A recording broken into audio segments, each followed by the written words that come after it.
We're back. We're back. And today's topic is going to be the multiple layers of identity and the stories we tell ourselves about our identity, and the stories that are also identified by the surroundings, by our environment. So Laurie is going to do a little fun exercise with Simon and with me. So we're going to see our layers of identity and we're going to peel our onion. So Laurie, get going with us. Peel us. I'm ready. Hello, hello, hello. We've missed you. We're going to talk today about the myriad of layers of identities that make up each one of us individually so that we can better understand ourselves as well as understanding others in order to help make this a better place for everyone into the future. I'm going to share a quote with you to start. Learning to navigate the many layers of your own identity while also expanding your awareness of the multiple layers of others is an essential 21st century skill, one that can take a lifetime to acquire. Begin on the path to mastery by discovering the many stories that can be only yours. That's from Jacqueline Novogratz, an amazing woman who's written a book called The Path of Moral Leadership. And James and I have been taking her 11-week course, and this is one of the sections that was so eye-opening. We work as change agents, basically, in corporations. And in doing this, you must understand yourself in order to help others.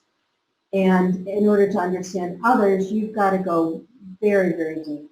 And Juliane and I both also,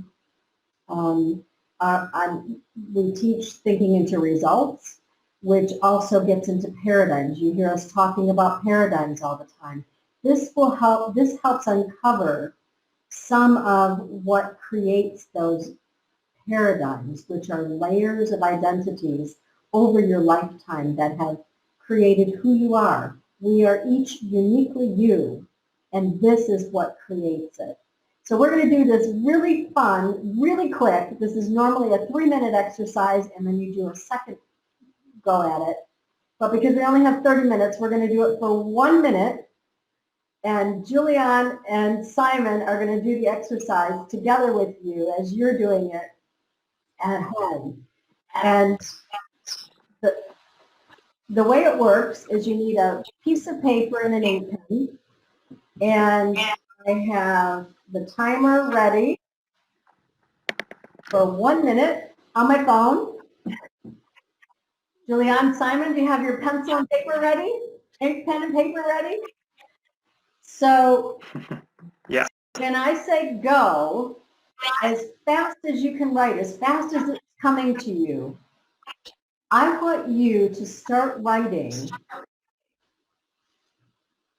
what makes up. What do you see yourself as? What labels do you see that make up yourself? What identity do you put a label on that is who is part of you? And as it comes, just keep doing it. I'll give you a couple of examples. Laurie is a myriad of layers of identities navigating the difference in an interdependent world. And what makes up my layers of identities are, I'm a global citizen. I'm a global businesswoman. I'm a global leader, mentor, teacher, author, speaker. I'm a wife, a mother, a daughter, a grandmother, a great-grandmother. I'm a Global Innovation Award winner, a Wall of Honor recipient. I was a cheerleader years ago, and people still tell me that that's carried on today. I'm a paradigm shift change agent, a conflict resolution mediator. My brother years ago put on me on grace under pressure and a ninja negotiator. That's my brother's layer of identity that he put on me. And I'll take that one. I'm okay with that. Fair, balanced, determined, I'm happy, healthy, self-sustainable contributor. That gives you a little bit of an idea of where to go with your thinking as you start into this. What are the different layers of identities that make up who you uniquely are is where we're going today. Again, this is normally a 3-minute exercise. We're going to do it in 1 minute because we only have 30 today to do all of this in. So, Juliane, Simon, are you ready? Ready. Are you ready at home with your pencil and paper? Because we're getting ready to go. Get ready. Get ready to write. Start writing now.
Okay, 1 minute is up. So I want you to quickly look through what you wrote. Okay? I want you to now take a couple more seconds, turn your paper over, and as things are coming to you right now, start writing again. For a few seconds, just start writing again. Anything else that's coming to you right now that you left off your list.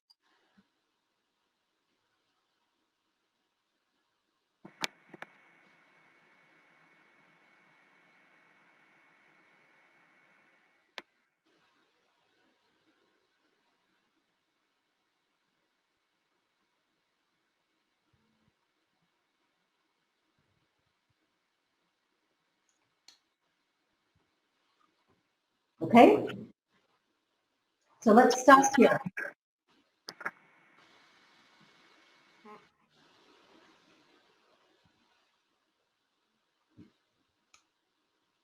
What was the first thing you wrote, Juliane?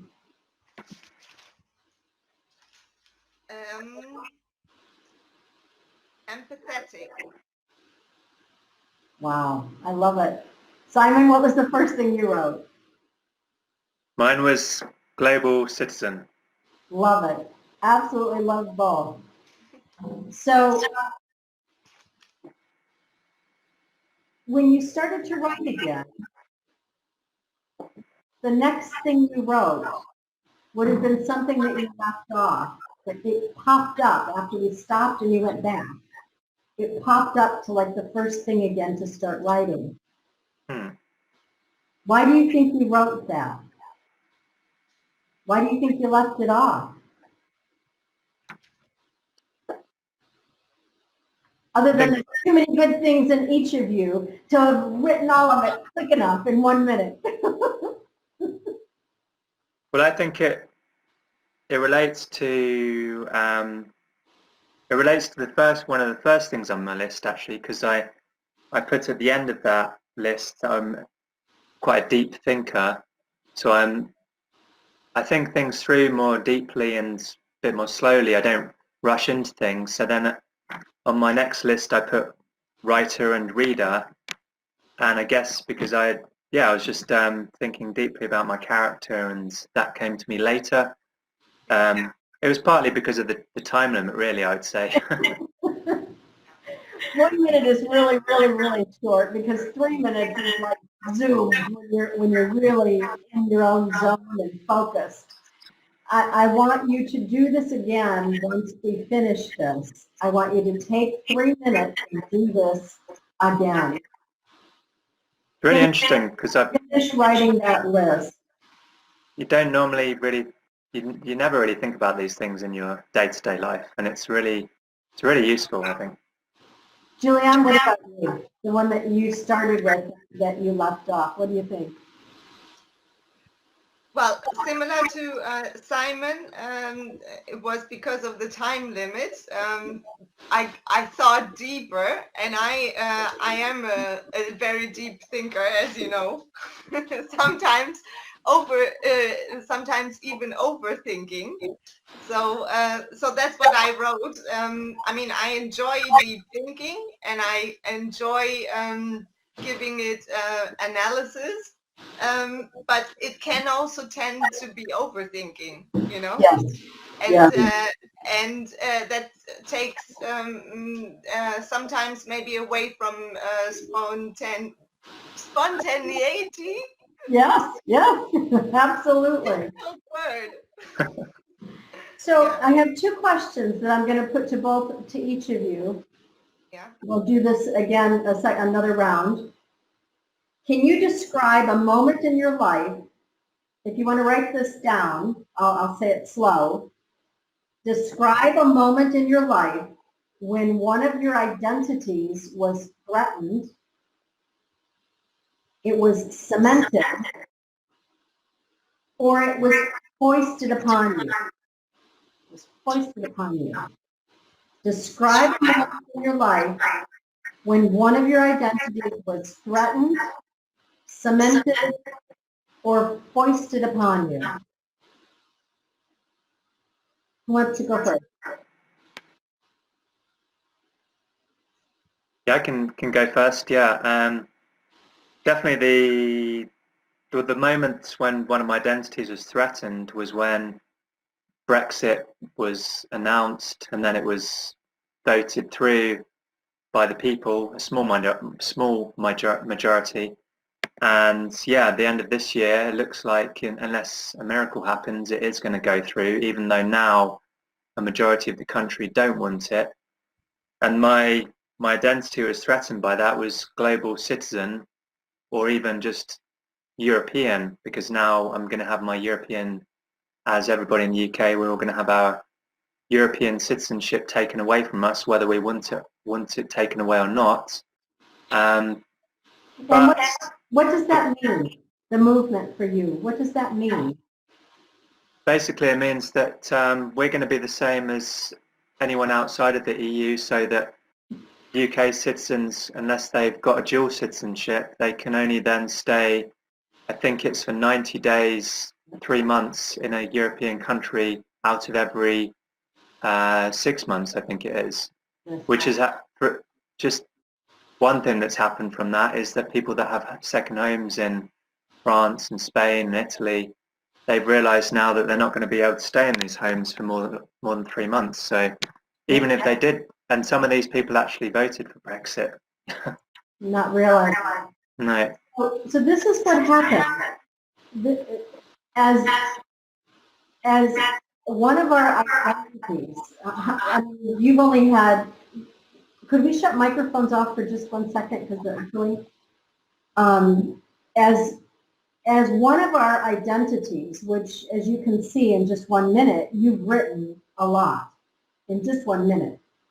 3 minutes, it's huge, the list of who you are, what makes up who Juliane is and what makes up who Simon is. And when one of our identities are threatened, one of those pieces of it are threatened, that goes immediately straight to the top. And that is what we laser focus in on. Even though all these other pieces are what make us who we are. When it's threatened, that pops straight to the top. And that becomes your immediate priority. And I mean, that's when we can become, wow, really bleh, kind of things going on with us, where maybe we wouldn't be. I mean, Simon, you are just the calmest, most chill person I know, other than James maybe. And I know that this really, really bothers you because it's coming closer and closer to the 31st of December, which is the deadline when all of this is going to happen for us. So that comes higher and higher to the top of your threatened part of who you see yourself are as a global citizen and the movement that you want to have, the ease of movement that you've enjoyed all this time. So, Juliane, do you have one? Well, it's also the threatened part, and it's not really. I don't really feel so threatened by it, but it's a concern not getting sucked into the noise vortex, that the chatter and the mostly negative chatter that is going on outside, or even in friend circle, in family circle, or on social media. That is a little bit of a concern, but I don't really see it as threatening for me, because I find my own solutions for it. But it is obviously the year has been very long, and this whole situation is already going on for a long time. So I cannot deny that it's just sunshine all the time. No.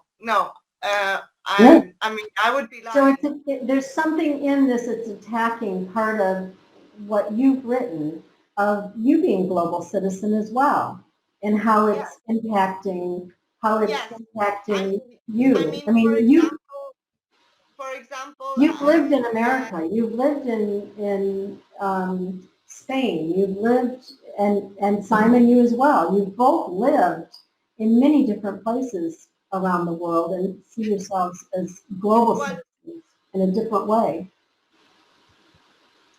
And what I also wanted to say is also it's sometimes not only ourselves, but we see family or like people that are very close to us and that we do really care much about. It's also seeing them threatened and suffering, or and this is what causes, I think, the most frustration in us all. Like, for instance, my mom wanted to come here, and she had flights booked as well for coming to Tenerife in March, which was not possible. And then there was a whole long period of time of not knowing exactly when she would be able to travel. Then she came in September, but it took a while. So I think this is also this insecurity that is underlying and subconsciously affecting a lot. Yes, absolutely, absolutely, and understanding these different layers of myriad of layers, not just layers, myriad of layers of identities in each one of us. What makes up each one of us is the way that we behave, and the way that if something is being threatened within one of our identities, that's what we're either responding or reacting to. And some of us, it's something is being triggered in there in one of our paradigms. I mean, this crosses over. Juliane, you and I were talking about this before we came on live, that it crosses over and puts paradigms into a much clearer understanding of what they are. When you think of them as myriads of layers of identity that have been created over a lifetime, is what makes up who you are. It's what makes up who Juliane is. It's what makes up who Simon is. And the connections it can also make. Juliane, you and I were connected from day one. You were from Germany. I was from America. You were in Spain, and we had an absolute immediate connection. It didn't matter what country we were from or where we were sitting. You had a mother that was going through an issue with a father with dementia. I had lived through, not long before meeting you, I had lived through my mother with a father with dementia. And all the things that I went through with that, and was able to help share with you, to help share about your mother. We had that connection about having mothers with fathers with dementia. Had nothing to do with male, female, nothing to do with what country we were from or where, are we living in the same city. It had nothing to do with any of that. But that is what makes up one of our individual layer of identity. That's what makes up each of us. And we also had the connection of when you were very young, you traveled to America. So there was this, and you lived in America for a while. And so we had an absolute connection there, even though you were German and I was American. There was an absolute connection. There was no, we were global citizens when we talked. There was no, I'm from this country, I'm from that country, and Simon, the same with us. You've traveled the world. You've lived in many places. There's no, I'm from this country, I'm from that country, this is better, that's better. There's none of that. But that makes connections on completely different levels of identity. And now that the identity of global citizen has become more threatened, either through Brexit or the pandemic and not being able to travel at the moment, I think it's made all of us, and probably millions of people around the world, appreciate it even more. The fact that, think back and remember and also think how lucky we were to be able to travel, and probably will appreciate that even more going forward.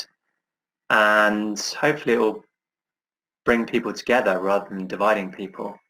And even if people can't travel at the moment, you can still be a global citizen in a way, because you can interact through videos like this, have conversations with people around the world, whether it's on video like this, or social media, or phone calls, or emails, or the technology's there. That means we don't have to be completely separate. We can connect with people. Yeah, I mean, the three of us are not even in the same town. No. You're in the UK. Juliane, you're on another island. We're both in Spain. It doesn't matter. It doesn't matter where you're sitting. You can connect around the world. We just had a comment from Kate. Hi, Kate. It is that Hi, Kate. we can all be, like you say, from different places, etc., and have a connection from dealing with the same experiences. Absolutely. Yes, Kate. And I feel you. Love you. Definitely. Thank you. Yes, absolutely, Kate. That's what this is all about. Thank you. Bang on. So I have one more question I'm going to ask both of you, and for each of you, really quickly. I'm sorry I didn't look at the time when we started, but we must be close to our 30 minutes. In your list of myriad of layers of identities, whichever one of you want to jump in, which one of your identities have caused you to feel really good? Which one of your identities that you listed have caused you to feel really good when you look at it and find it? I can share with you, let me start. I've been presented, never applying, never asking, never going for awards or things like that. In my lifetime, I've been presented a couple of awards. Global Innovation Award from one of our corporate clients. We were the only, they never presented consultants with an award before. It was only ever given to employees. And that one, it just warms my heart every time I think of it. It's not something that I I go blah, blah, blah, blah, blah about all the time. But when I think about it, it just warms me to know that we were held in that regard with our clients, that they pushed for a consultant to be awarded that year the Global Innovation Award, which was James and me, for the work we did. And the Wall of Honor from my high school. I received a letter out of the blue that I am now the 2020 recipient, and with COVID, we weren't able to have the official presentation, but they sent me a picture that my picture and the award is now on the wall, in the Wall of Honor of previous graduates, and I'm honored to be part of that, and that just, yeah, I get overwhelmed a little bit sometimes on some of those things. Juliane, go for it. Well, something, it's not really pride, it's more like feeling good feeling good about it, although I was scared to do it in the beginning, and it gave me like a moment of like, oh, am I gonna do it or am I not gonna do it? Is when I put my very first YouTube video out, and it's chaotic, but I did it and I felt good about it. Yeah.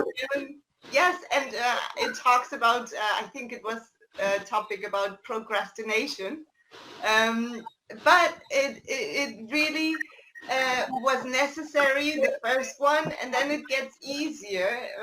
While you got the first one out, you start creating more and more and more, and I think this is still also what at the moment keeps going, and me contributing as well, and sharing with people and helping people. I love putting content out, and I'm also gonna put a video. Or I think I shared it yesterday on our channel, on our 30-minute Mastermind Facebook. So go take a look and listen to calm your mind down, because that's something I like to share with the whole world, to help. Yes, and you become YouTube guru. Oh no. I remember the first days of you us talking about getting some of these videos out for you. And you're amazing. You're amazing. Simon, how about you? Yeah, I was just going to say, I think what both of you are doing is so important, and thank you for what you're doing. I think you're really spreading good, positive messages to the world, which is what we all need right now. And you. Well, I'm happy to be a part of this, definitely. I'm really happy to be part of this. And yeah, one of the things I wrote down was constant learner. So like kind of in a state of lifelong learning. And I feel good about that because it really stops me from getting or just stagnating. And when I'm feeling bored or something, then I'll start learning something new and do some research, read some books, take some courses. And I've actually just started, I just signed up for a course the other day. It's kind of related to what you were talking about, Juliane, because it's to do with learning photography and video making skills, because I'm really into those photography and got my YouTube channel, but I felt like I needed to up my game, and I thought there's always room for growth, so I thought I'd take this course, and I've started it. Yeah, today I've been starting it, and there's also a really strong community around it, and I think that's one of the most beneficial things is the community.